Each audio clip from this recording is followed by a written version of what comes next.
What's going on, everybody?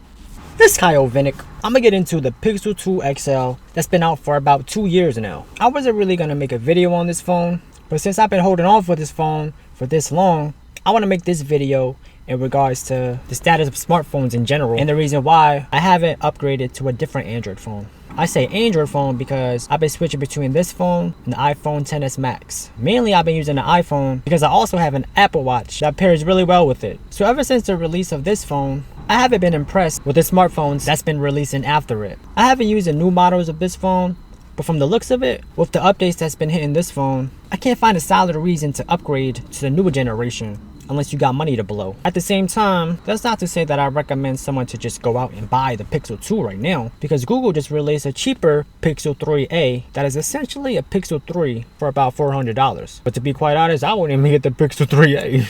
So this video is going to focus on the wear and tear of this smartphone and how it's been holding up for 2 years. But I'm still going to go through the specs and all that So on the front, you got the double stereo speakers. But since we own that, one bug I find in these speakers, which I'm pretty sure is software based, but when you're on the phone and have it on speaker, the bottom speaker works fine, but the top speaker doesn't work at all. But then when I go watch a video and play some video games or playing music, the audio comes from both the top and the bottom. It gets annoying because when you have your speakerphone on, you gotta aim the bottom of the phone towards you. Alright, so on the display you got that 1440 by 2880 resolution with an aspect ratio of 18 by 9, and you got a PPI of 530. So when this phone was first released, there was a lot of heat with how bad the display was. Some people with the Pixel 2 XL had a strong blue hint on the display, and you would see it the most when you had the phone tilted. Some phones were worse than others, but my phone was alright.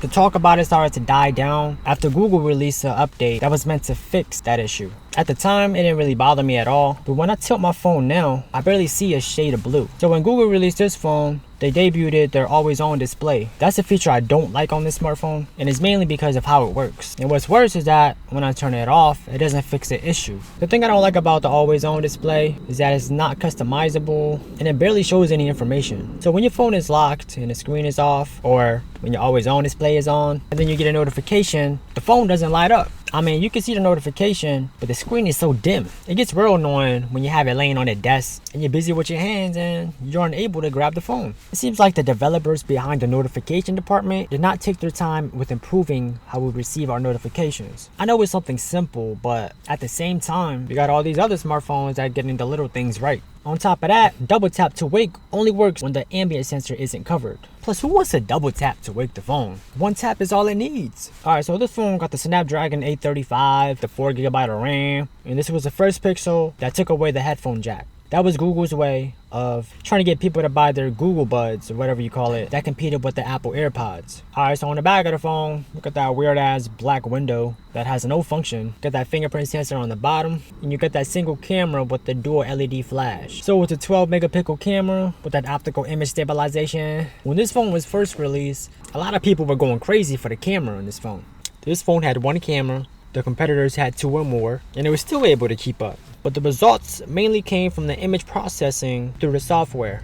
Images have great dynamic range, it doesn't over sharpen, and with low light images, depending on the amount of darkness, it doesn't oversaturate and it doesn't have too much noise. So updates after updates on this smartphone, the performance is still good. Navigating through the phone and gaming, it runs smooth. I barely get any lags. And believe it or not, I get more crashes on my iPhone right now. So we got a pretty big battery, 3520 milliamp hour. By the way, this phone is running Android 10 right now, which was just released like a month ago. Battery life is real good. On average, I get about 4 to 5 hours of that screen on time. And that's from usage like on and off text messaging and phone calls, casual gaming, navigating through Google Maps throughout the day. You know how a smartphone works nowadays.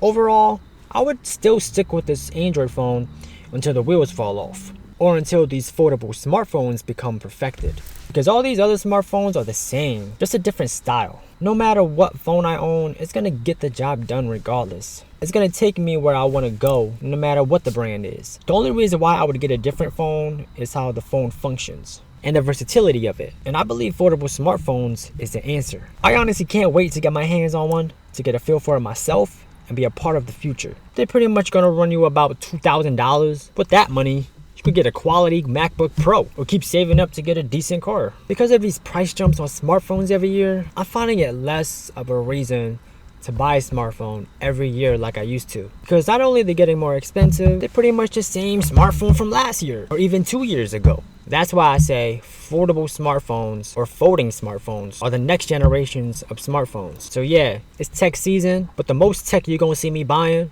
is accessories for the tech I already have. Anyways, that's gonna do it for me. As always, comment down below. Let me know what you think about the video.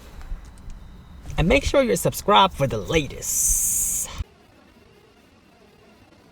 Later.